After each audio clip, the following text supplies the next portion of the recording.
कृष्णाय वासुदेवाय हरये परमात्मने प्रणतक्लेशनाशाय गोविन्दाय नमो नमः। सच्चिदानन्दरूपाय विश्वोत्पत्त्यादिहेतवे तापत्रयविनाशाय श्रीकृष्णाय वयं नुमः।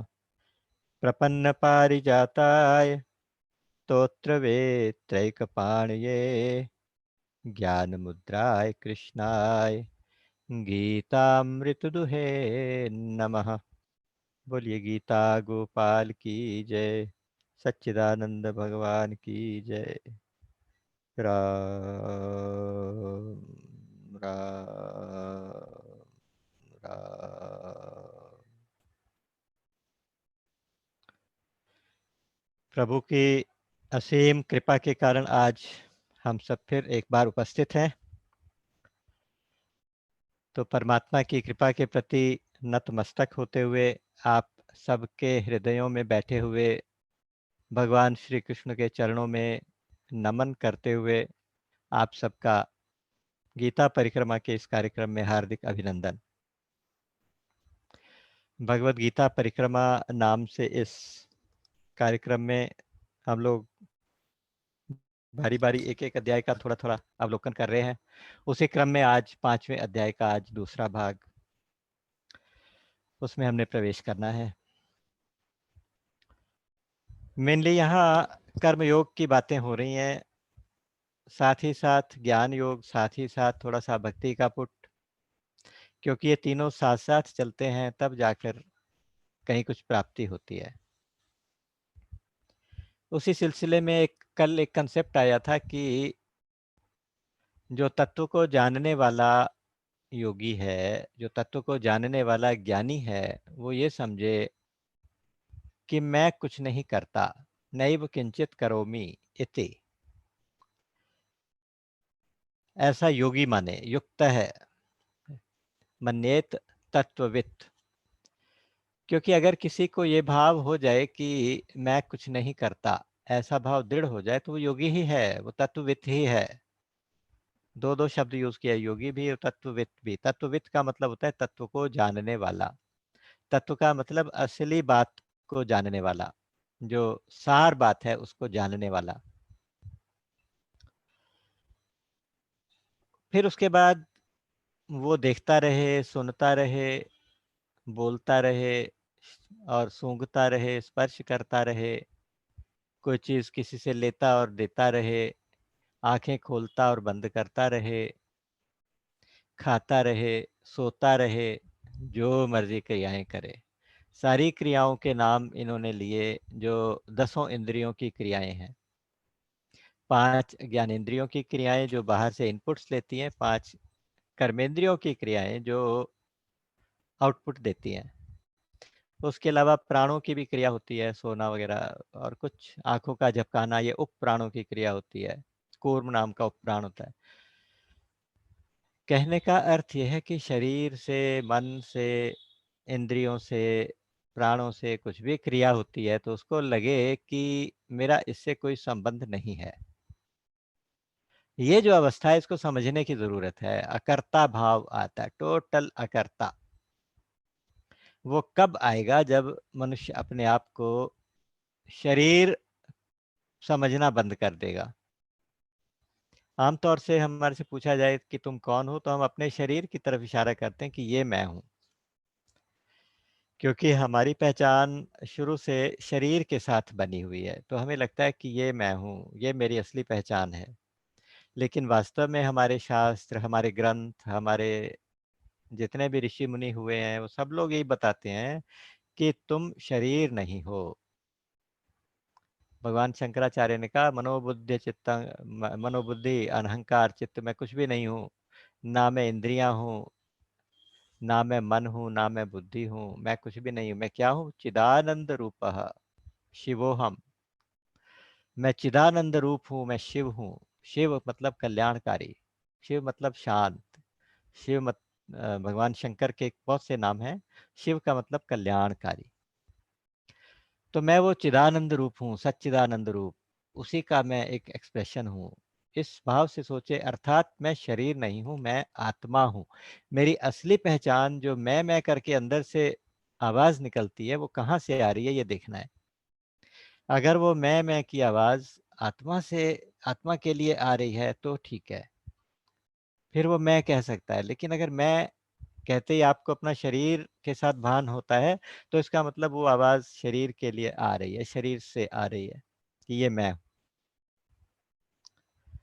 ये अनुभव करने की चीज़ है। ये थ्योरेटिकली पता ज़रूर होना चाहिए, लेकिन वास्तव में अनुभव करने की, एक्सपीरियंस करने की चीज़ है। और जब ये एक्सपीरियंस किसी को हो जाता है कि वो कुछ नहीं करता, क्रियाएँ सारी की सारी प्रकृति के अंदर हो रही हैं। और प्रकृति को हमारे सांख्य शास्त्र ने जड़ माना। जड़ प्रकृति के अंदर क्रियाएँ हो रही हैं। प्रकृति भी अपनी मर्जी से नहीं करती, प्रकृति भी जो करती है वो भगवान की चेतना से प्रेरित होके करती है। मयाध्यक्षेण प्रकृति सूयते सचराचरम। प्रकृति पूरे चराचर जगत की रचना करती है कैसे? मयाध्यक्षेण, मेरी अध्यक्षता में। श्रुति सेतु पालक राम तुम, जगदीश माया जानकी, जो सृजति जग पालती हरति, रुख पाई कृपा निधान की। कृपा निधान भगवान राम का इशारा पाकर वो प्रकृति, वो भगवान की शक्ति सब कुछ करती है। सृजति जग पालती हरति, जग का सृजन करती है अर्थात रचना करती है, पालन करती है और संहार करती है। अलग अलग रूपों में भगवान की शक्ति है जो ये सारे काम करती है। तो वो सारी क्रियाएं प्रकृति के अंदर हो रही हैं और आत्मा केवल दृष्टा बन के उसको देखता है। अगर मैं आज से अभ्यास करना शुरू करूं और मुझे अनुभव होने लगे कि जो कुछ हो रहा है वो हो रहा है, मैं नहीं कर रहा। अगर इंद्रियां किसकी हैं? इंद्रियां भगवान की हैं। मन किसका है? मन भगवान का है। बुद्धि भगवान की है। शरीर भगवान का है। या दूसरे शब्दों में कहें, ये सब कुछ प्रकृति का हिस्सा है। अगर मन कुछ विचार कर रहा है तो मन के द्वारा किए हुए उस विचार के रूप में जो कर्म हुआ, वो क्योंकि मन प्रकृति का हिस्सा है तो प्रकृति ने किया, या कह दो भगवान ने किया। जो भक्ति भाव वाले हैं वो ये कह लें। इंद्रियां इंद्रियों के अर्थों में बरत रही हैं। यहाँ पे लिखा गया इंद्रियाणि इंद्रियार्थेषु वर्तन्ते। इंद्रियों के अर्थ क्या होते हैं? जैसे कान के लिए होता है, कान का विषय होता है शब्द, आंख का विषय होता है दृश्य, और नाक का विषय होता है जो गंध। और इसी तरह से शब्द, स्पर्श, रूप, रस, जिह्वा का होता है रस और गंध। त्वचा का यानी स्किन का होता है स्पर्श। तो इंद्रियां अपने विषय के साथ अपना खेल कर रही हैं। इंद्रियाणि इंद्रियार्थेषु वर्तन्ते। इंद्रियां इंद्रियों के अर्थ में बरत रही हैं और इंद्रियां भी प्रकृति का हिस्सा हैं और उनके जो विषय हैं, उनके जो अर्थ हैं, वो भी प्रकृति का हिस्सा है। ये सब कुछ क्रियाएं हो रही हैं। हमारे स्वामी जी कहा करते थे कि साधक की 3 स्टेजेस होती हैं। एक स्टेज होती है करना, दूसरी स्टेज होती है होना, और तीसरी स्टेज होती है। पहले ऐसा लगता है कि ये क्रिया मैं करता हूँ, फिर जब विचार किया जाता है कि मैं नहीं करता, ये प्रकृति में हो रहा है, तो इसका मतलब आप करना से होना में प्रवेश कर गए। तो ये एक स्पिरिचुअल प्रोग्रेस का एक स्टेप है जो आप आगे बढ़ गए। क्योंकि ये कुछ और कोई कर रहा है, मैं नहीं कर रहा, तो इसलिए उनके लिए ज़िम्मेदार भी मैं नहीं हूँ, और उसमें अगर कोई फल होता है तो उसको भोगने वाला यानी भोक्ता, वो भी मैं नहीं हो सकता। जो काम मैंने किया ही नहीं तो उसके फल के ऊपर मेरा कोई अधिकार भी नहीं हो सकता। तो ये अकर्ता भाव में ये इसके ऊपर भगवान ने पूरी गीता जी के अंदर कई जगह बहुत स्ट्रेस दे के बातें की हैं। कहीं पे कहते हैं कि इंद्रियां इंद्रियों के अर्थ में बरतती हैं, कहीं पे कहते हैं गुण ही गुणों में बरतते हैं, यानी प्रकृति ही प्रकृति के साथ बर्ताव कर रही है। गुण गुणों में बरतते हैं मतलब त्रिगुणात्मिका प्रकृति जो है, सत्व रज तम वाली प्रकृति, वो अपने ही अंश के साथ खेल कर रही है, खिलवाड़ कर रही है। तो ये प्रकृति में सारी क्रियाएं होती हैं। आत्मा को लगा कि ये, या आत्मा जब, एक शब्द होता है स्वरूप, हमारा असली स्वरूप क्या है? एक तो होता है रूप, रूप मतलब ये शरीर, ये तो हमारा रूप है। और वास्तव में मैं रूप नहीं हूं, मैं स्वरूप हूं। स्वरूप का मतलब आत्मा। तो जो आत्मा तत्व, आत्म तत्व है, वो मेरा स्वरूप है। अपने स्वरूप में जागृत होने की जरूरत है। गीता जी हमें जगाती हैं और बताती हैं कि तुम अपने स्वरूप में जागृत हो जाओ। और जो एक, जैसे कोई आदमी तैरता जा रहा हो कहीं नदी के अंदर, या बहता जा रहा हो, डूबने वाला हो, रास्ते में उसको थोड़ा सा किनारे आया तो पेड़ लगा हुआ था, उसको पेड़ की टहनी को पकड़ लिया, तो अब उसका तैरना बंद हो जाएगा, उसका बहना बंद हो जाएगा। अर्थात बहने वाले के साथ ना जाके वो रहने वाले के साथ जा चला गया। उसने रहने वाले का सहारा ले लिया, रहने वाले का सपोर्ट ले लिया। तो जब ऐसा हुआ तो फिर वो बहने वाले से उसका संबंध छूट गया। यहाँ हमने यही करना है कि प्रकृति बहती जा रही है नदी की तरह से, इसके साथ बहते जाएंगे तो न जाने कहाँ से कहाँ पहुंच जाएंगे, न जाने कितने जन्म, पुनरपि जननम पुनरपि मरणम पुनरपि जननी जठरे शयनम। बार बार माँ के पेट में आएंगे, पैदा होंगे, बड़े होंगे, मर जाएंगे, पैदा होंगे, बड़े होंगे, मर जाएंगे। तो ये सिलसिला कभी भी खत्म नहीं होने वाला।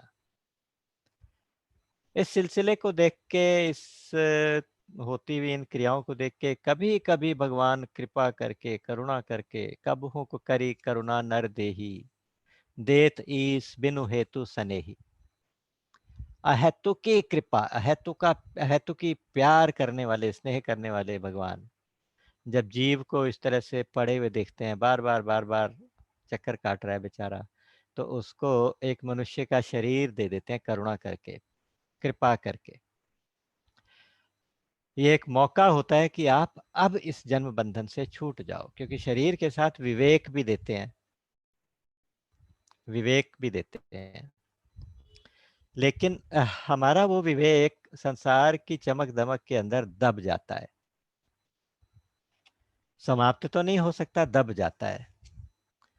वो दबा हुआ विवेक, विवेक का मतलब होता है कि डिस्क्रिमिनेटरी पावर, आपको जिससे पता चले कि क्या ठीक क्या गलत, उसको विवेक कहेंगे। तो वो विवेक दबा हुआ है, हमें पता नहीं चल रहा ठीक क्या है, गलत क्या है, सच क्या है, झूठ क्या है, बस संसार के धक्के के साथ चलते जा रहे हैं। तो कभी कभी करुणा करके भगवान ये शरीर देते हैं, और उस विवेक का इस्तेमाल करके वो इस जन्म बंधन के चक्करों से छूट सकता है। कैसे छूट सकता है? वो अपने स्वरूप को समझ के कि मैं क्या हूँ, मैंने अपने आप को क्या समझा था और क्या हो गया। आए थे हरिभजन को ओटन लगे कपास। आए तो थे अपने आप को इस जन्म मरण के बंधन से छुटकारा पाने के लिए, लेकिन और नए बंधनों में फंसते चले गए। खेल तमाशे में देखते रह गए, खेल तमाशे को देखते रह गए। संसार की चीजें इकट्ठा करने में हमें सारा समय निकल गया, लेकिन ये सारी चीजों का जो मालिक था उसको हम भूल गए। दो चीजें, रिज्क और राजिक। तो एक तो ये सामान, एक सामान का मालिक। तो हम सामान के साथ अटैच्ड हो गए, लेकिन सामान के मालिक को नहीं देखा। जो समझदार होता है वो उसको एक पकड़ लेता है, वो रहने वाला है, उस रहने वाले के साथ रह गए तो फिर आप इसके फ्लो से बच जाओ, इसके बहने से बच जाओगे, बहने वाले के साथ। तो इसलिए कहा गया कि अपना रूप सही कर लीजिए, बहतो संग न बहीजे। बहने वाले के संग नहीं बहना, रहने वाले के साथ रहना। एक बार एक राजा ने क्या किया, अपने महल में एक एग्जीबिशन लगा दी और अपने महल के दरवाजे सुबह 10 बजे से लेकर 5 बजे तक के लिए खोल दिए। उसमें तमाम चीजें, सामान कीमती, बहुत सारी चीजें रखी हुई थी। कंपटीशन ये था, चैलेंज ये था कि आप किसी भी चीज को हाथ लगा देंगे तो वो आपकी हो जाएगी। तो धक्का मुक्की होने लगी, लोग एक से एक महंगी चीजों को हाथ लगाने लगे। हाथ लगाने के चक्कर में आपस में झगड़े भी होने लगे, धक्का मुक्की होने लगी। इसी भीड़ भाड़ के बीच में एक छोटी सी बच्ची 5-6 साल की, वो भी आ गई तमाशा देखने।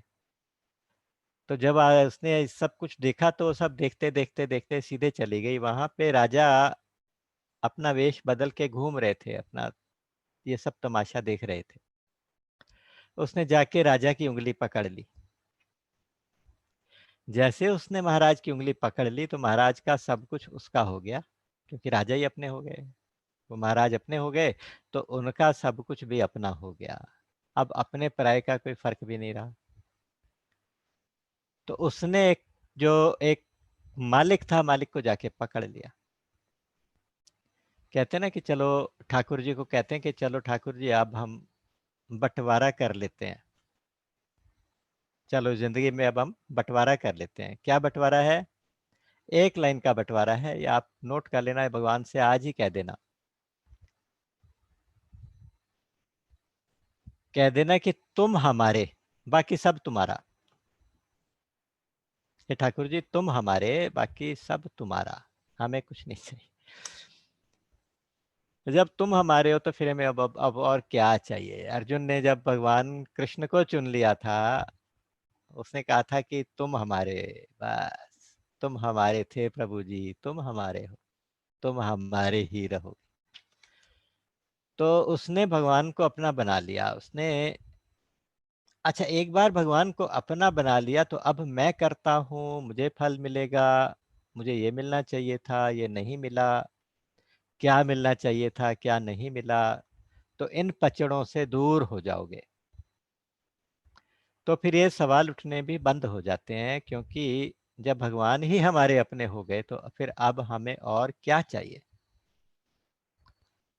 मैंने एक बार पहले भी आपसे ये वाली बात कही थी, मुझे बहुत अच्छी लगती है। भाई जी श्री आदरणीय पोदार जी, हनुमान प्रसाद जी पोदार,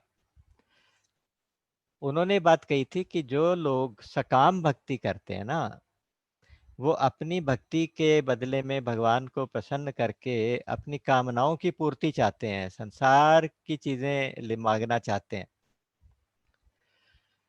तो वो बहुत बड़ा अपराध करते हैं, बहुत बड़ा पाप करते हैं। क्यों?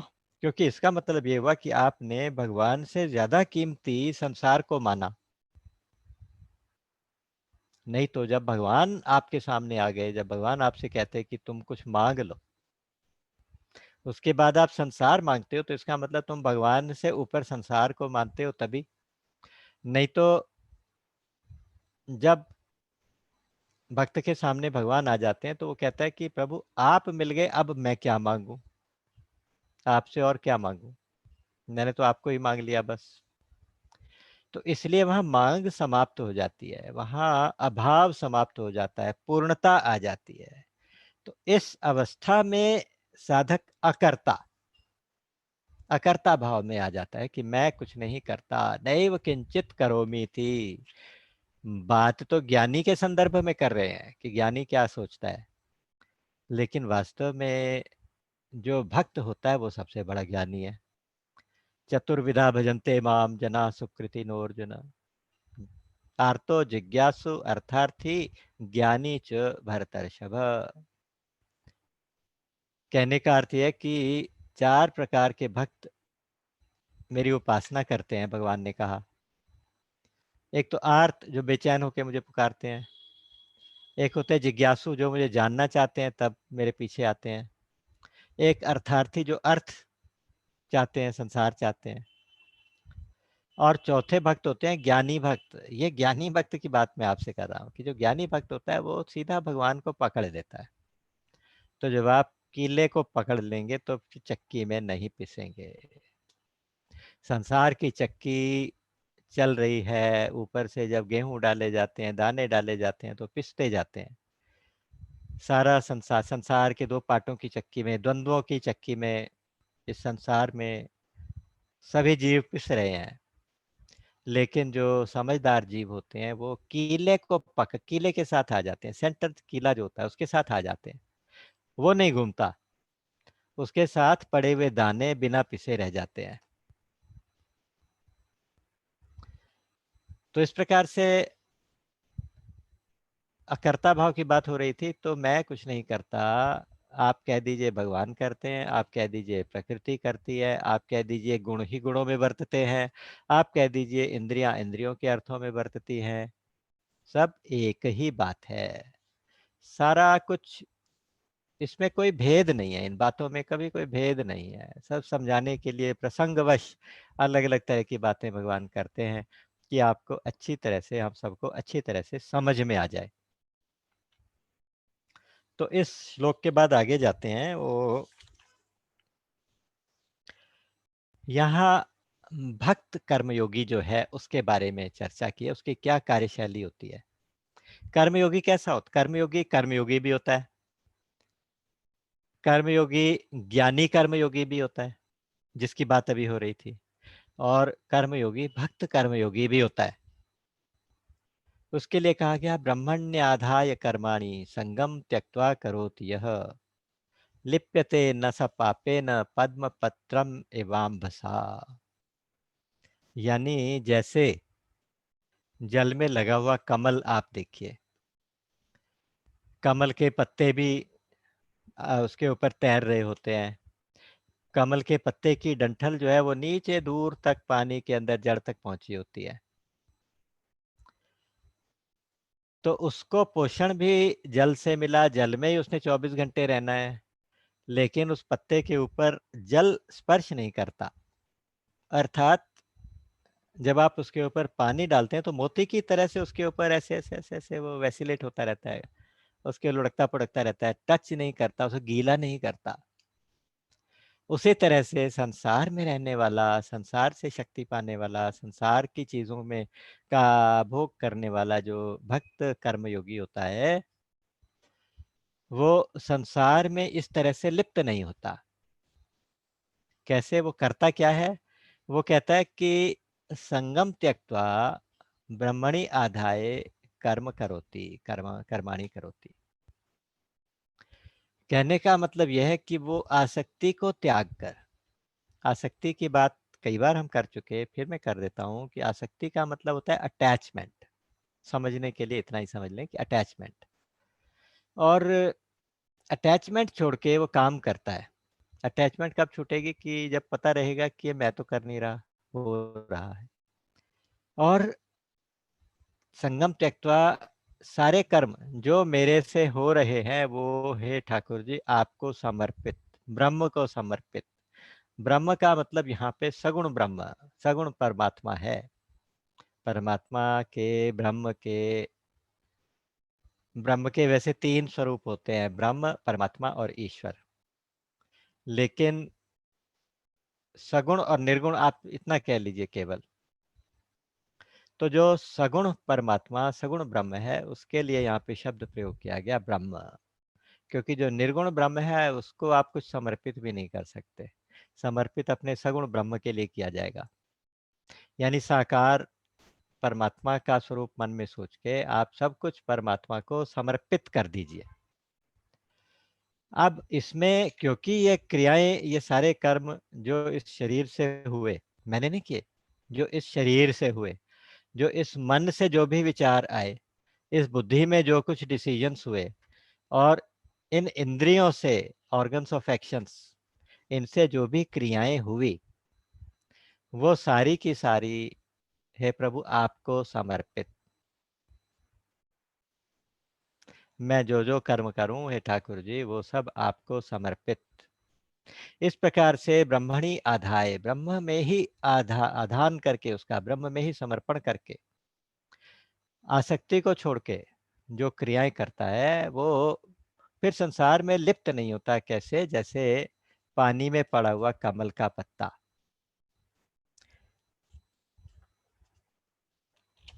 बस जैसे समुद्र में लहरें उठती हैं, समा जाती हैं, समुद्र में लहरें उठती हैं, समा जाती हैं, उसी तरह से क्रियाएं हुई, बस खत्म। क्रियाएं हुई, खत्म। एक ब्रह्म है, बस एक जल है, उसमें से लहरों की तरह से उठते हुए कर्म हुए और कर्म फिर उसी के अंदर विलीन हो गए। ब्रह्म में से कर्म हुए, ब्रह्म में विलीन हो गए। ब्रह्म की प्रेरणा से जो हुआ सो हुआ। तो बस भक्त कर्मयोगी क्या कहते हैं कि कर प्रणाम चरणों में तेरे, लगता हूं अब जग के काज, पालन करने को आज्ञा तब मैं नियुक्त होता हूं आज। हृदय में मेरे स्थित रहकर तुम बागडोर पकड़े रहना, निपट निरंकुश चंचल मन को सावधान करते रहना। अंतर्यामी को अंतःस्थित देख सशंकित होवे मन, पाप वासना उठते ही हो नाश, लाज से यह जल भुन। जीवों का कलरव जो दिन भर सुनने में मेरे आवे, तेरा ही गुणगान समझ मन प्रमुदित हो अति सुख पावे। तू ही है सर्वत्र व्याप्त हरि, तुझ में ये सारा संसार, इसी भावना से अंतर्हित मिलूं सभी में तुझे निहार।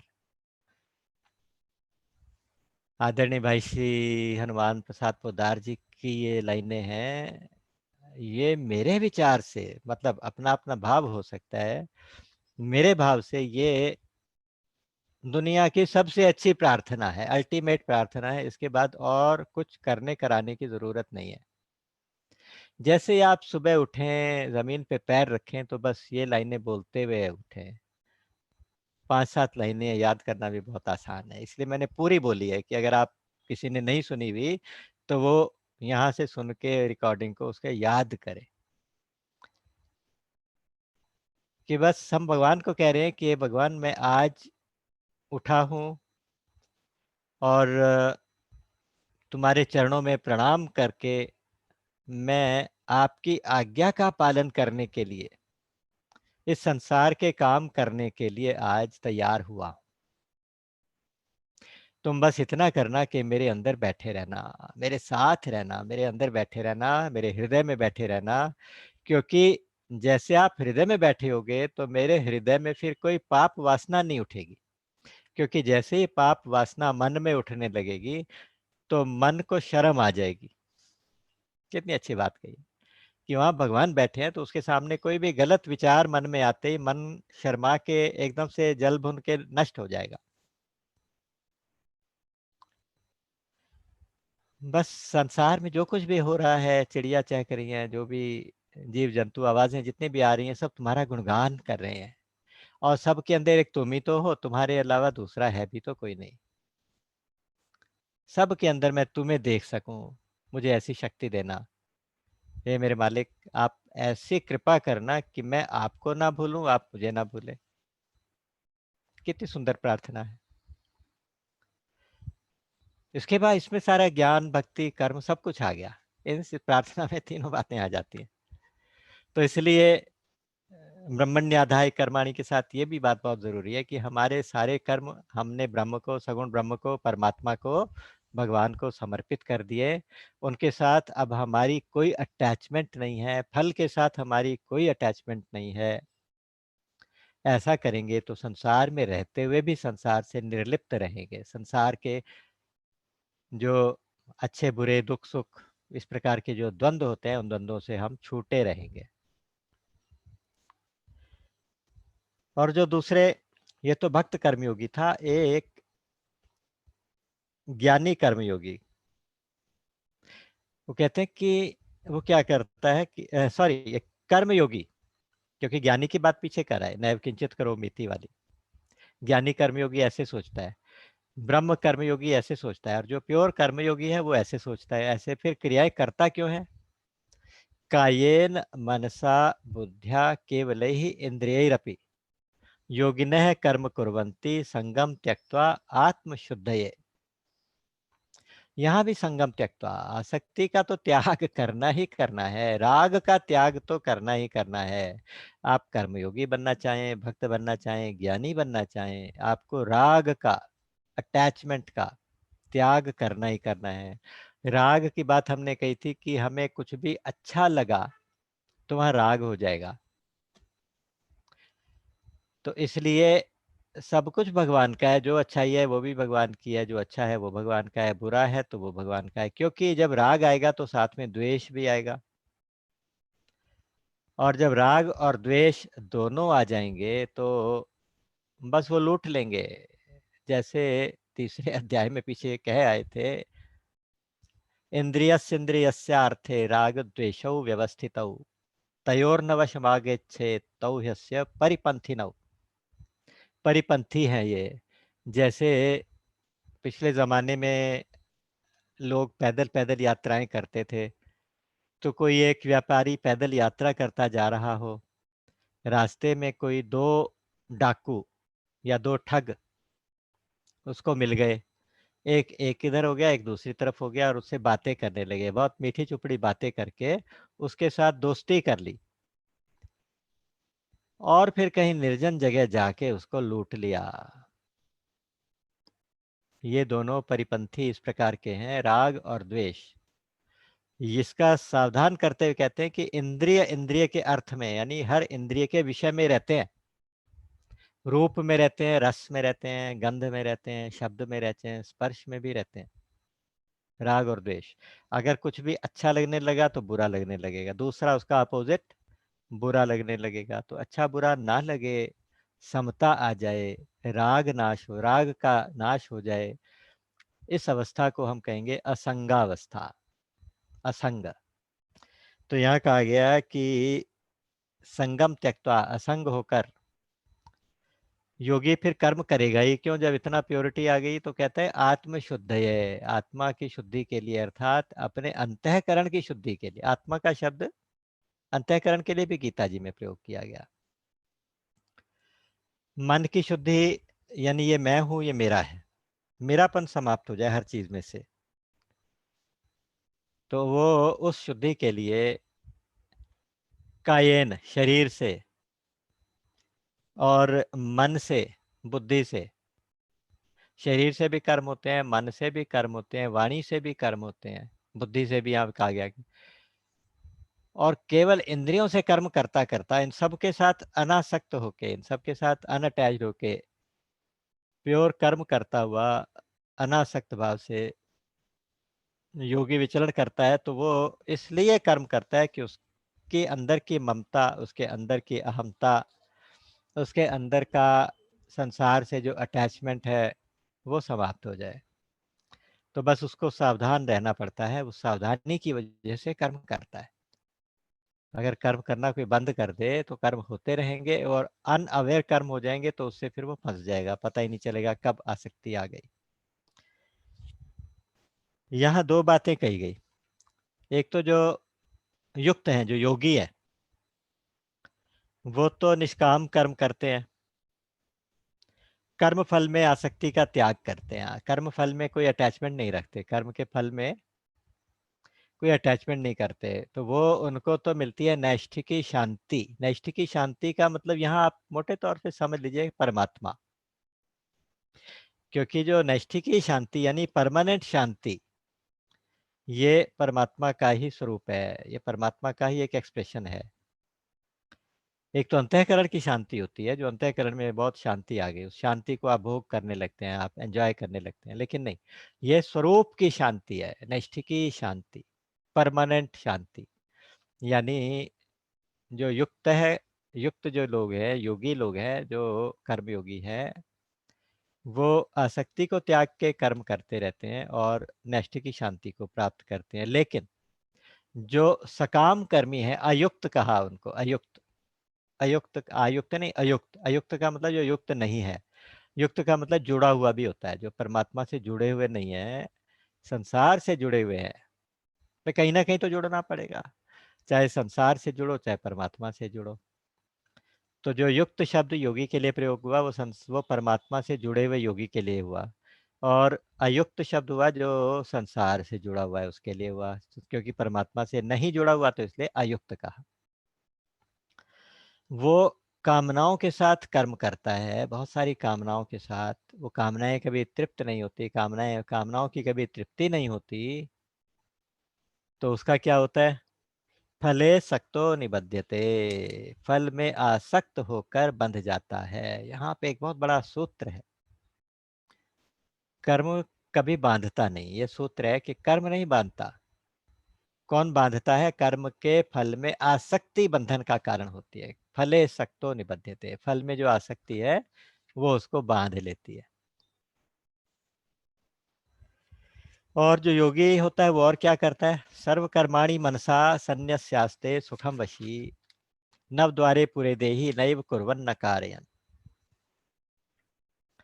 ये 9 द्वार वाला पुर है, नगर है। हमारा शरीर जो है ना, ये 9 द्वार वाला पुर है। 7 द्वार तो ऊपर हैं इसके, 2 नासिका हैं, 2 आंखें हैं, 2 कान हैं, 1 मुख है। और 2 द्वार नीचे हैं, एक गुदा है, एक मलमूत्र के लिए है, एक मूत्र के लिए, एक मल के लिए।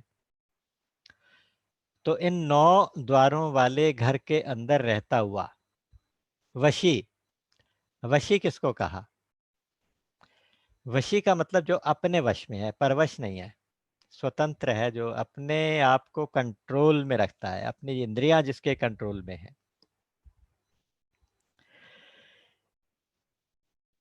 तो वो सारे कर्मों को, सर्व कर्माणि संन्यस्य आस्ते सुखम वशी, उनका संन्यस्त हो, उनको संन्यास करके, कर्मों के संन्यास करके। कर्मों का संन्यास का मतलब ये होता है कर्म छोड़ के, और दूसरा ये होता है कि कर्म के फल में आसक्ति छोड़ के, कर्म में आसक्ति छोड़ के। और एक और अर्थ इसका संन्यास का होता है सम्यक न्यास। सम्यक न्यास का मतलब होता है कि अच्छे प्रकार से छोड़ देना।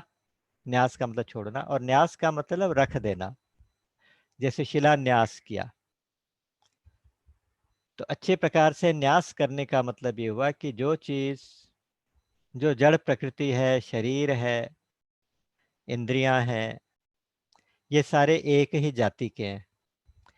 आत्मा और परमात्मा एक जाति के हैं। तो अपने आत्मा को तो लगा दिया परमात्मा में, और शरीर को लगा दिया संसार की सेवा में। जो जहां का हकदार था उसे वहां पहुंचा दिया। इसका नाम है संन्यास, सम्यक न्यास। ये भी एक अर्थ है। तो इसलिए सारे कर्मों को सारे कर्मों को मन से छोड़कर, संन्यास्य का मतलब यहाँ पे आएगा कि आप मन से उसको विवेक पूर्वक मन से छोड़कर। मन से छोड़कर का मतलब कि ये मैंने नहीं किया, मन से ये निश्चय कर ले कि ये मैंने नहीं किया, मैं कुछ नहीं करता, तो उसमें कोई अटैचमेंट नहीं है मेरी। तो बस मन से कर्मों के अंदर अटैचमेंट छोड़ के, ऐसा वशी, ऐसा अवश नहीं है, जो परवश नहीं है, वशी है। वशी मतलब अपने आप का आप ही जो मालिक बन गया है, वो वशी। ऐसा जीव 9 द्वारों वाले घर में रहता हुआ भी सारी क्रियाएं करता रहता है, दिखती हैं उससे क्रियाएं होती हुई, लेकिन ना तो वो कभी करता है ना कभी करवाता है। नैव कुर्वन् न कारयन्। पीछे कहा था नैव तस्य कृतेनार्थो ना कृतेनेह कश्चन। ऐसे योगी का क्या है कि उसके करने या ना करने से कोई प्रयोजन ही नहीं, मतलब ही नहीं रह जाता। एक अकर्तापन की बात मैं आपको एक बार, कई बार बताता हूँ। शिवाजी महाराज, वीर शिवाजी, उनके गुरु थे गुरु श्री समर्थ रामदास जी। उनके जीवन की घटना है कि उनके राज्य में एक बार बहुत बड़ा अकाल पड़ा था, और सारे खेत खलियान बावड़ी सब सूख गए, खाने पीने को नहीं था लोगों के पास। तो वीर शिवाजी ने क्या किया? महाराज शिवाजी ने खूब प्रजा की सेवा की, उनके सबके खाने पीने की व्यवस्था की। जगह जगह अन्न क्षेत्र खुलवा दिए, जगह जगह कुएं, नए कुएं बावड़ियां खुदवा दी, जगह जगह पानी का इंतजाम, खाने का इंतजाम, सब कुछ कर दिया। तो ऐसे ही वो एक बारी अपने गुरुजी के साथ सैर करने निकले थे, तो गुरुजी को बता रहे थे कि हमारे यहाँ इतना बुरा हाल है, देखो मैंने क्या-क्या कर दिया। वो तो ये बताना चाहते थे कि मैं अपना कर्तव्य पूरा कर रहा हूँ। एज़ ए राजा जो मेरा कर्तव्य था मैंने बहुत अच्छे से निभाया। मैंने खाने का इंतज़ाम किया, इसका किया, उसका किया। राज्य में एक भी प्राणी भूखा नहीं है। तो ये इस तरह का एक सूक्ष्म अहम जो था, सूक्ष्म अहंकार, ये गुरुजी को अच्छा नहीं लगा। उन्होंने कहा कि अच्छा, अच्छा, चलो बहुत अच्छा बेटा, बहुत अच्छा करते हो। चलो ऐसा करो, एक काम करो, ये जो सामने पत्थर की चट्टान पड़ी है ना छोटी-सी, इसको तुड़वाओ। फटाफट हथौड़े मंगवाए गए और उस चट्टान के ऊपर 2-3 लोग लगे, उन्हें तोड़ना शुरू किया गया। जब उस चट्टान को तोड़ा गया तो उसके नीचे एक छोटा-सा गड्ढा निकला। उस गड्ढे गड्ढे के अंदर एक मेंढक बैठा था और उसके अंदर पानी भरा हुआ था। तो गुरुजी बोले कि वाह! शिवा तूने तो कमाल कर दिया, तूने तो जीवों का ऐसी जगह भी इंतज़ाम कर दिया, वाह! तू तो बहुत बड़ा महान है। अब वो मतलब समझ गए कि भई करने कराने वाला तो कोई और है, मैं तो केवल निमित्त मात्र हूँ। जब दाँत न थे तब दूध दियो, जब दूध दिया तो अन्न भी दई है। जब हमारे दाँत नहीं थे तो माता के पास दूध आ गया हमें पिलाने के लिए, दाँत आ गए तो अन्न भी आ जाएगा। सबकी सुधि लेते हैं वो परमात्मा, तो हमारी भी लेंगे। तो क्या तो इस प्रकार से ये इस तरह की बातें, इस तरह के भाव जो होते हैं ना, ये हमारे अंदर अकर्ता भाव को दृढ़ करते हैं कि मैं कुछ नहीं करता, करने वाला कोई और है। ये भाव बिल्कुल पक्का होना चाहिए, इसीलिए इस तरह के उदाहरण दिए जाते हैं, इसीलिए इस तरह के भजन गाए जाते हैं। लेकिन यहाँ एक बहुत अच्छी बात कही गई, न कर्तृत्वम न कर्माणि लोकस्य सृजति प्रभु, न कर्मफल संयोगम स्वभावस्तु प्रवर्तते, नादत्ते कस्यचित् पापम न चैव सुकृतम विभु। भगवान किसी के कर्तापन की रचना नहीं करते। संसार की रचना करते हैं, जीव की रचना करते हैं, लेकिन कर्तापन ये मैं करता हूँ, ये वाला भाव ये जीव अपने आप बनाता है। ना कर्तृत्व और ना कर्म की रचना करते हैं, नो ना वो किसी कर्म को करने के लिए आपको बाध्य करते हैं जबरदस्ती कि यही कर्म करो। परिस्थिति बनती है लेकिन उसमें आप किस प्रकार का कर्म करें, किस प्रकार से रिएक्ट करें, ये आपके विवेक के ऊपर छोड़ देते हैं। तो कर्मों की भी रचना भगवान नहीं करते, कर्तृत्व की रचना नहीं करते और ना कर्म फल के साथ जो अटैचमेंट है उसकी रचना करते हैं, ना कर्म फल संयोगम।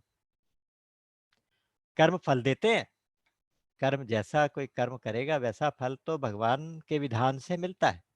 कर्तुराज्ञया प्राप्यते फलम, कर्म किम परम, कर्म तज्जड़म।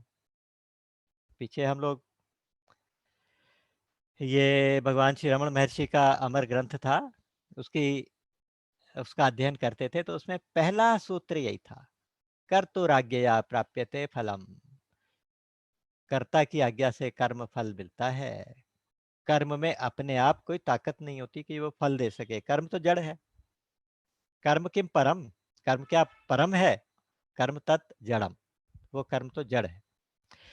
तो कहने का मतलब वो कर्ता जो सबका करता है, सबका मालिक, वो कर्म फल की रचना करता है लेकिन कर्म फल संयोग नहीं करता, अर्थात कर्म फल मिला, उसके साथ अटैचमेंट ये जीव ने खुद बनाई। ये तीन चीजें याद रखने वाली भगवान ने यहाँ पे अपना पल्ला झाड़ लिया कि देखो ना कर्तृत्वम ना कर्माणि लोकस्य सृजति प्रभु, न कर्मफल संयोगम। तो फिर जीव क्यों फंसते हैं, स्वभावस्तु प्रवर्तते, स्वभाव है जो उनको यानी प्रकृति है जो उनसे ये काम करवाती है। तो इसलिए ना आदत्ते कस्यचित पापम न चैव सुकृतम, वो जो विभु हैं, वो जो परमात्मा हैं, ना किसी के पाप लेते हैं ना किसी के पुण्य लेते हैं। ये उन लोगों की बात कर रहे हैं जो शरीर के साथ अटैच्ड है, उनके पाप पुण्य के लिए भगवान जिम्मेवार नहीं होते। लेकिन यहाँ पे एक एक्सेप्शन है, जब आप शरीर से संबंध छोड़ के केवल परमात्मा से संबंध बना लेते हैं तो परमात्मा की घोषणा है योगक्षेमम वहाम्यहम, अनन्यास चिंतयन्तो माम ये जनाः पर्युपासते तेषां नित्याभियुक्तानां योगक्षेमं वहाम्यहम्। जो केवल भगवान को समर्पित हो गए, उनके लिए फिर सारी जिम्मेदारी भगवान उठा लेते हैं। तो यहाँ पे साधारण जीवों की बात करते हैं कि यहाँ मैं किसी के पाप पुण्य से मुझे कोई मतलब नहीं है। पाप भी खुद करोगे, पुण्य भी खुद करोगे, उसका फल भी खुद भोगोगे, फल के साथ आसक्ति भी खुद करोगे। तो इसलिए ये वाली बात भगवान ने यहाँ पर कही, क्योंकि आप जो करोगे तो उसके लिए आप खुद जिम्मेदार होगे, भगवान जिम्मेदार नहीं होंगे। है ना? आप सपने में अगर कुछ देख रहे हैं तो सपना तो आपका है, आपको पता होगा क्या देख रहे हो, आपको आप जिम्मेदार होंगे उसके लिए, कोई क्या बताएगा। एक बहुत अच्छी बात मैं कई बार सुनाया करता हूँ कि एक व्यक्ति था जिसको सपने में ना एक भूत इसका पीछा करता था, भूत प्रेतों से डरता था वो आदमी। तो जब सोता तो एक बड़ा भयंकर काला सा बड़ा सा भूत उसके पीछे पड़ जाता और वो भागता रहता। भागते भागते उसकी नींद खुल जाती थी, फिर देखता कुछ नहीं है, फिर सोने की कोशिश करता, फिर भूत पीछे पड़ जाता। तो एक बार क्या हुआ, अच्छा पकड़ता भी नहीं था उसको, केवल पीछे ही भागता रहता था। एक बार क्या हुआ कि भागते भागते थक गया और भूत ने उसको पकड़ लिया सपने में। अब जैसे उसने पकड़ लिया तो उसने भूत को डरते डरते कहा कि आप कौन है, आप मेरे से क्या चाहते हैं। तो भूत हैरानी से उसे देखने लगा, कहने लगा सपना किसका है, जिसका सपना है वो बताए कि ये भूत कहाँ से आया, मुझे क्या पता। तो अगर आपने अपने आप अपने कर्म किए, विवेक का इस्तेमाल नहीं किया, परिस्थिति का सदुपयोग नहीं किया, ममता और अहमता के साथ मिलके कामनाओं के साथ कर्म किए, तो उसका अब जो फल मिलेगा उसके लिए आप खुद जिम्मेदार है, भगवान कहते हैं। लेकिन अगर आप भगवान को सब कुछ समर्पित करके कर्म करेंगे तो फिर भगवान आपकी सारी जिम्मेदारी लेने को भी तैयार होते हैं, ये उसका एक्सेप्शन है। वो बाद में अगले अध्यायों में ये बताएंगे। तो इसलिए कहा गया कि अज्ञाने नावृतम ज्ञानम तेन मुह्यन्ति जंतवः। अज्ञान के द्वारा ज्ञान ढका गया है, इसलिए ये जितने जंतु है ना मोहित हो रहे हैं। यानी ये मनुष्य भी नहीं कहते भगवान ऐसे लोगों को, जिनका ज्ञान जिनका विवेक अज्ञान से ढका गया। अज्ञान का मतलब होता है, अज्ञान का मतलब ज्ञान की एब्सेंस नहीं होता। अज्ञान का मतलब होता है अधूरा ज्ञान या तो गलत ज्ञान। कोई चीज जैसी नहीं है आप वैसी समझ रहे हैं तो उसका नाम है अज्ञान। उस अज्ञान से असली ज्ञान ढका हुआ है। तो इसलिए जितने जीव जंतु जैसे मनुष्य है ना, ये सारे मोहित हो रहे हैं और इधर उधर भाग फिर रहे हैं। तो यहाँ पे कहा तेन मुह्यन्ति जंतवः। लेकिन जिनका ज्ञान जिनका विवेक जागृत हो जाता है तो उनके अंदर ऐसा प्रकाश, ज्ञान का प्रकाश हो जाता है कि उस प्रकाश में परमात्मा स्वयं प्रकट हो जाते हैं। जैसे ही नींद खुलती है तो सपना तो समाप्त हो जाता है, सपना समाप्त होते ही सब कुछ जैसा है वैसा नजर आने लगता है। उसी तरह से जैसे ये अज्ञान का आवरण हट जाता है, चाहे वो परमात्मा की कृपा से, चाहे वो विवेक से, चाहे वो अभ्यास से, वैराग्य से, साधन से, किसी भी तरह से अज्ञान का पर्दा जैसे हटा, उस अज्ञान के पर्दे के हटते ही हजारों सूर्यों के समान प्रकाश अंदर हो जाता है। उस प्रकाश में परमात्मा ही परमात्मा नजर आते हैं। उसके बाद चारों तरफ परमात्मा के अलावा और कुछ भी नजर नहीं आता। तेषाम आदित्यवत ज्ञानम प्रकाशयति तत्परम। आदित्यवत ज्ञान, ज्ञान कैसा, सूर्य के जैसे प्रकाश वाला। तद बुद्ध तदात्मान तनिष्ठा तत्परायण। उसी के अंदर बुद्धि लग गई, उसी के अंदर मन लग गया, उसी के अंदर निष्ठा हो गई और उसी के परायण हो गए, अर्थात उस परमात्मा को अपना स्वरूप बना लिया। यानी परमात्मा के स्वरूप में लीन हो गए, तत्परायण हो गए और उसी में मन लग गया, उसी में बुद्धि लग गई, उसी में चित्त लग गया। आगे जाके भक्ति में भी यही कहेंगे, भक्ति योग में, कि मन भी मुझ में दे दे, बुद्धि भी मुझे दे दे, मेरे परायण हो जा, मुझे मन दे दे, मुझे बुद्धि दे दे। यहाँ भी वही बात की, तद्बुद्ध्यस तदात्मानः तन्निष्ठा तत्परायणा। तो ज्ञान से उनके सारे कल्मश, सारे मैल, मैल का मतलब केवल पाप नहीं, पाप और पुण्य दोनों समाप्त, धुल जाते हैं, समाप्त हो जाते हैं, वॉश हो जाते हैं। तो उनके साथ होता क्या है अब, चाहे उन्हें कोई विद्या विनय संपन्न ब्राह्मण दिखाई दे, अर्थात बहुत विद्वान ब्राह्मण और साथ में विनयी, विद्या ददाति विनयम, विद्या विनय देती है। तो ऐसा विनम्र विनयशील ब्राह्मण जो बहुत विद्वान ब्राह्मण है, उसमें भी वो परमात्मा का दर्शन करता है। विद्या विनय संपन्न ब्राह्मणे गवि हस्तिनी, गाय आई तो उसके अंदर भी, हाथी आया तो उसके अंदर भी, और चांडाल आया तो उसके अंदर भी वही परमात्मा दिखाई देते हैं। कुत्ता दिखाई दिया, अर्थात कोई भी जीव जंतु, कोई जानवर दिखाई दिया तो उसके अंदर भी परमात्मा नजर आते हैं। जर्रे जर्रे में है झांकी भगवान की, सब तरफ परमात्मा का दर्शन, ये अवस्था हो जाती है। सर्वत्र समदर्शन, ऐसा व्यक्ति सर्वत्र समदर्शी हो जाता है। लेकिन एक सावधान यहाँ पे हमारे शास्त्र करते हैं कि समदर्शी होने का मतलब समवर्ती नहीं होता, सबके साथ व्यवहार समान नहीं हो सकता।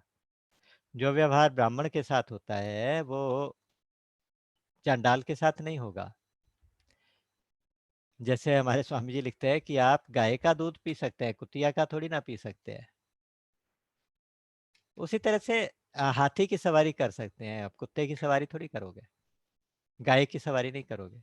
तो कहने का मतलब यह है कि वर्तन यानी बर्ताव में तो आप व्यवहार का इस्तेमाल करोगे, लोक व्यवहार का, लेकिन तत्व से आप सबके अंदर परमात्मा का दर्शन करोगे, समदर्शी होगे, समवर्ती नहीं होगे। समवर्ती नाम केवल काल का होता है, यमराज का। तो समवर्ती नहीं होना, समदर्शी होता है। तो यहाँ पे उस योगी का हालत बताइए, जो क्या क्या क्या क्या उसके लक्षण आ जाते हैं वो बताए। न प्रशिष्येत प्रियम प्राप्य, नो द्विजेत प्राप्य चाप्रियम। उसको अगर उसके पसंद की कोई चीज मिल गई तो वो खुशी से उछलता नहीं, कोई पसंद की चीज नहीं मिली, अप्रिय चीज मिल गई तो वो रोता नहीं, ना विद्वेग, ना वो बेचैन होता है। उसके बुद्धि स्थिर हो गई। स्थिर बुद्धि मतलब स्थित प्रज्ञ, जैसे पीछे बताए थे स्थित प्रज्ञ के लक्षण, उसमें सबसे कॉमन सिम्टम था, कॉमन लक्षण था, पहचान थी, वो थी समता। यहाँ भी वही समता की बात करके स्थिर बुद्धि की बात करते हैं। और कहा गया कि जो बाह्य स्पर्शेषु असक्तात्मा विन्दत्यात्मनि यत् सुखम, बाहर के विषयों से, शब्द स्पर्श रूप रस गंध, इन चीजों से असक्त आत्मा, अनअटैच्ड योगी जो है, वो अपने अंदर एक बहुत बड़े सुख की अनुभूति करता है। जब आपको एक बहुत बड़ा सुख मिल गया तो फिर छोटे छोटे सुखों की जरूरत नहीं रहती। जब आपको अंदर इतना आनंद मिल गया, आत्मनि, आत्मनि मतलब अपने अंदर, अपने आत्मा के अंदर जिस सुख को उसको प्राप्ति हो गई है, तो उसके बाद बाहर के सारे भोग, सारे सुख झूठे पड़ जाते हैं, छोटे पड़ जाते हैं। ऐसा ब्रह्म योग युक्तात्मा, ऐसा योगी, वो अक्षय सुख को प्राप्त करता है। अक्षय सुख, अक्षय सुख मतलब परमात्मा को प्राप्त करता है। पहले तो मिलेगा सात्विक सुख, उसके बाद सात्विक सुख जो है वो परमात्मा रूप सुख में परिवर्तित अपने आप हो जाएगा। पहले आप आगे जब गुणों का की चर्चा करेंगे 14वें अध्याय में, तो उसमें हम ये देखेंगे कि पहले तमस तमस से आप रजोगुण में आते हैं, रजोगुण से सत्वगुण में रहते हैं। जब ज्यादातर सत्वगुण में रहने लगते हैं तो सत्वगुण अपने आप गायब होने लगता है और आप परमात्मा के नजदीक पहुंचने लगते हैं। अनुभूति परमात्मा की होने लगती है, जो परमात्मा त्रिगुणातीत है। उस गुणातीत अवस्था में पहुंच के परमात्मा का दर्शन होने लगता है, परमात्मा का अनुभव होने लगता है। यहाँ भी कुछ उसी तरह की बात कही है कि उसको अक्षय सुख मिलता है। एक दूसरे अध्याय में श्लोक आया था, मात्रा स्पर्शास्तु कौन्तेय शीतोष्ण सुख दुखदा आगमा पाइनो अनित्या। यहाँ पे कहा गया यही संस्पर्श जाब होगा दुख योने एवते। जो संस्पर्श से होने वाले दुख हैं, यानी इंद्रियों के विषयों के साथ जो स्पर्श होता है, जो संयोग होता है, इंद्रियां जो विषयों को ग्रहण करती हैं, उससे जो भोग, जो सुख लेने के लिए भोग करते हैं, वो सारे दुख का कारण होते हैं, वो सारे दुख की जड़ होते हैं। दुख योनयः एवते। तो इसलिए जो समझदार लोग होते हैं वो उनमें रमण नहीं करते, क्योंकि ये सारे दुख, ये सारे भोग के सुख जो हैं ये आद्यंतवंता हैं, आदि और अंत वाले हैं। आदि अंतवंतः, आदिवंत और अंतवंत, अर्थात जिनका स्टार्टिंग भी होगा और एंड भी होगा। तो ऐसे सुखों में जो समझदार लोग, ज्ञानी लोग हैं, वो फिर रमण नहीं करते, ज्यादा अटैच नहीं होते। बस एक पहचान बहुत अच्छी बताई है, शक्नोति है व्यासोड़ुम प्राक शरीर विमोक्षणात् काम क्रोधोद्भवम वेगम सा युक्ता स सुखी नरा। मरने के बाद तो ना किसी को कोई कामना होती है, ना किसी को क्रोध आता है। कहते हैं कि लेकिन उसमें कौन सी बड़ी बात है, जो जीते जी इन दोनों चीजों को छोड़ सकता है वही सुखी है, वही अच्छा है। जीते जी काम और क्रोध जिसके छूट गए तो वो भगवान को प्राप्त करेगा। और किसी ने भी आज तक परमात्मा का अनुभव किया तो उसने अपने अंदर ही किया, तो उसको भी अपने अंदर ही ये सारी परमात्मा क्या का की अनुभूति होगी। यो अंतर सुखो अंतराराम अंतर ज्योतिरेवया। तो होगा क्या कि पहले आएगी ब्रह्मभूत अवस्था, उसके बाद आ जाएगी ब्रह्म निर्वाण अवस्था। इसको 2 मिनट के लिए और करेंगे, क्योंकि दूसरे अध्याय में दोनों शब्द आए थे अंतिम श्लोकों में, ब्रह्मभूत होके ब्रह्म निर्वाण हो जाना। एक ब्रह्मभूत अवस्था होती है, बहुत ऊंची अवस्था साधन की है, उसमें सब तरफ ब्रह्म ही ब्रह्म दिखाई देता है। सर्वम खलविदम ब्रह्म, ये वाली अवस्था कि ये सारा जितना कुछ है सब ब्रह्म का ही स्वरूप है। ब्रह्म के अलावा, परमात्मा के अलावा दूसरा कोई भी दिखाना बंद हो जाए, कोई भी दिखना बंद हो जाए। जहां भी मैं नजर डालता हूं उधर मुझे भगवान की मूर्त नजर आती है, यह है ब्रह्मभूत अवस्था। लेकिन इसमें थोड़ा ध्यान दीजिए कि मैं जहां नजर डालता हूं वहां मुझे ब्रह्म दिखाई देता है। इसका मतलब ये हुआ कि मैं ब्रह्म का अनुभव करने वाला अभी मौजूद हूँ। तो जिस अवस्था में ये मैं भी मौजूद नहीं रहता, खुद को भी उसके अंदर समा देता है, एक ही तत्व रह जाता है, वो है ब्रह्म निर्वाण अवस्था, वो है मुक्ति की अवस्था। वो मुक्ति जीते जी भी हो सकती है, वो मुक्ति जरूरी नहीं है कि उसके लिए, मुक्ति के लिए हमें शरीर छोड़ना ही पड़ेगा। जीते जी भी मुक्त होते हैं, जीवन मुक्त जो लोग होते हैं वो ब्रह्म निर्वाण को जीते जी भी प्राप्त कर लेते हैं। तो यहाँ काम और क्रोध की बात कर रहे थे, काम क्रोध युक्ता नाम यतीनाम यत चेतसाम अभी तो ब्रह्म निर्वाणम वर्तते विदितात्मना। कि काम और क्रोध जिनके दो छूट गए हैं ना, ऐसे जो अंतःकरण को जीतने वाले जो योगी हैं, उनके लिए चारों तरफ ब्रह्म निर्वाण की ही अवस्था है, अर्थात जीते जी ब्रह्म निर्वाण है। प्राक शरीर विमोक्षणात् कहा था पीछे, शरीर के छूटने से पहले, शरीर के छूटने से पहले कामनाएं खत्म हो जाएं, शरीर के छूटने से पहले क्रोध आना बंद हो जाए, ये दो बातें हो जाएं तो समझ लो आपके लिए चारों तरफ ब्रह्म निर्वाण है, आप चारों तरफ से मुक्त ही है, अभितः अभितः चारों ओर से ब्रह्म निर्वाण है। यहाँ तक बेसिकली 5वें अध्याय का एक प्रसंग भगवान ने चलाया। अब छठे अध्याय में जिस ध्यान योग की चर्चा भगवान करने वाले हैं, उसकी थोड़ी सी प्रस्तावना आखिर के 2 श्लोकों में, 3 श्लोकों में कर दी, 27, 28 और 29 में। उन्होंने कहा कि स्पर्शान कृत्वा बहिर्बाह्यांश चक्षुश्चैवान्तरे भ्रुवो प्राणापानौ समौ कृत्वा नास्याभ्यन्तरचारिणौ यतेन्द्रिय मनोबुद्धिर्मुनिर्मोक्ष प्राणः वितेच्छा भय क्रोधो सदा मुक्त एव सः। बाहर के पदार्थों को बाहर ही छोड़ दिया, उनसे इंद्रियों से उनका चिंतन भी, मन से चिंतन भी नहीं किया, इंद्रियों से उनको ग्रहण भी नहीं किया। नेत्रों के बीच में, भौहों के बीच में यहाँ पे अपने ध्यान को केंद्रित किया, अपने दोनों नेत्रों की दृष्टि आज्ञा चक्र पे लगाई और जो नासिका में जो प्राण और अपान है, जो वायु अंदर जा रही है बाहर आ रही है, अंदर जा रही है बाहर आ रही है, तो उनको आराम से देखते रहे, यानी ब्रीदिंग के ऊपर आपने कंसंट्रेट कर लिया, इंद्रियों से अपने आप मन को हटा लिया, आज्ञा चक्र पे अपनी दृष्टि लगा ली, और उसके बाद अपनी सांस के ऊपर केंद्रित करते रहे, अपने श्वास प्रश्वास को देखते रहे, और प्राण और अपान को सम किया। यहाँ पे एक ये भी एक प्रकार का प्राणायाम होता है जिसमें दोनों को, इंस्पिरेशन एक्सपिरेशन को बराबर कर लेते हैं। नॉर्मली एक्सपिरेशन बड़ा होता है, इंस्पिरेशन छोटा होता है, वो उसमें कहते हैं कि दोनों को बराबर किया।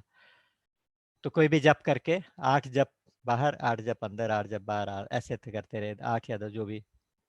तो इंद्रिया मन बुद्धि वश में कर ली, केवल मोक्ष की कामना है और कोई कामना ही नहीं है ऐसे योगी की। तो कहते हैं कि ऐसा योगी तो काम क्रोध उसके अंदर है नहीं, इच्छा भय है नहीं, तो ऐसा योगी सदा मुक्त ही है, उसको किसी बंधन में पड़ने की कोई जरूरत नहीं पड़ेगी, ना वो बंधन में पड़ेगा।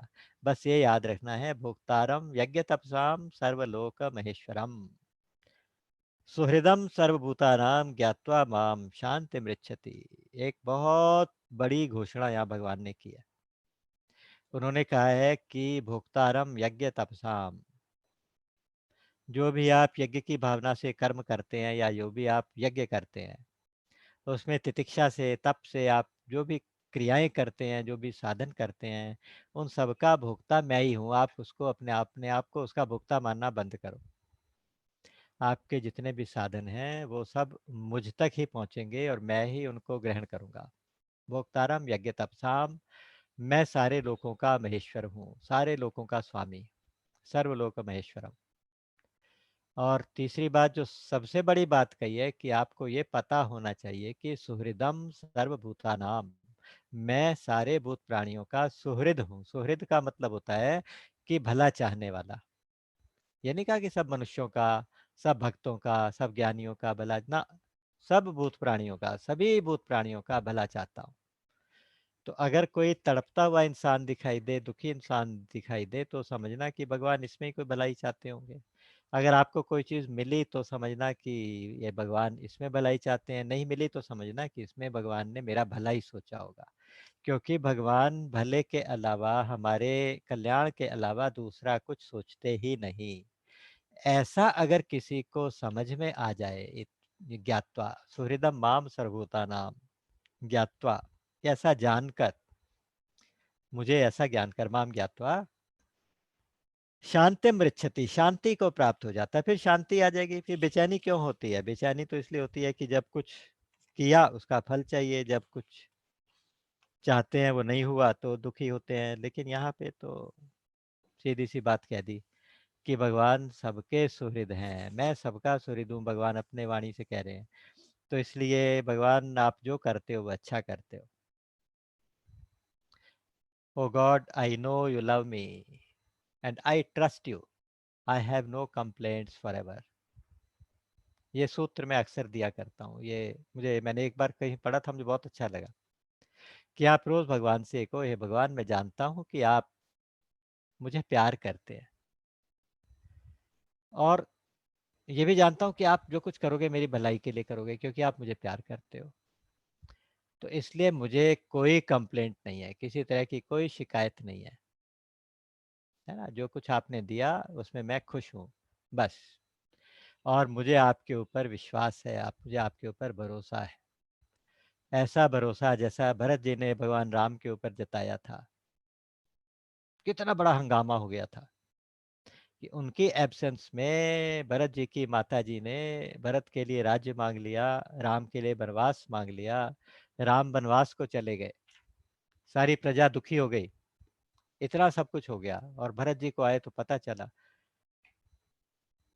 ऐसे में राम को फेस कैसे करे?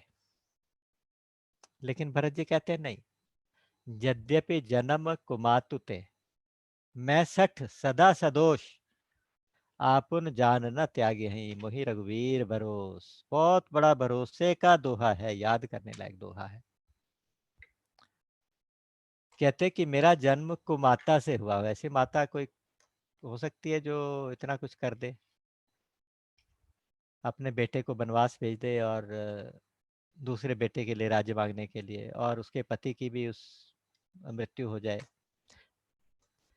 तो कहते हैं कि यद्यपि जन्म को मातुते, मैं शठ, शठ मतलब दुष्ट, सदा सदोष, हमेशा दोष है मेरे अंदर। इतना सब कुछ होने के बावजूद भी मुझे अपने राम पे भरोसा है, वही रघुवीर भरोस, क्या कि वो मुझे अपना जान के कभी छोड़ेंगे नहीं। तो इसलिए मैं तो बस वही जानना चाहता हूँ, भगवान की शरण में जाके एक बार उनके दर्शन करना चाहता हूँ। मेरे अंदर जो जलन है, देखे बिनु रघुनाथ पद, मन की जरनी न जाई। भगवान राम के चरण देखे बिना मेरे मन की जलन नहीं जा सकती। तो इसलिए सुबह उठते ही मैं तो भैया अब जाऊंगा जहां मेरे राम है। तो इतना भरोसा भगवान पे करना है, क्योंकि वो हमारे सुहृद है। सुहृदम मेरे नहीं, सबके सुहृद है, सबका भला कर रहे हैं, तो इसलिए वो भी मेरा ही भला करेंगे, मेरा भी भला ही करेंगे। तो इतने सुंदर श्लोक के साथ पांचवें अध्याय को यहाँ आज विराम दिया गया। इस अध्याय में 29 श्लोक थे, और उन 29, और इस अध्याय का नाम था कर्म संन्यास योग। फिर आगे आगे जैसे भगवान की प्रेरणा होगी और जैसे जैसे भगवान की कृपा होगी, उसी प्रकार से इस सिलसिले को, इस क्रम को और आगे बढ़ाया जाएगा। तब तक के लिए हम आपसे विदा लेते हैं। राम अमित गुण सागर, थाह कि पावहि कोई, संतन सन जस किछु सुनेऊ, तुम ही सुनायऊ सोई। बोलिए गीता गोपाल की जय, सच्चिदानंद भगवान की जय।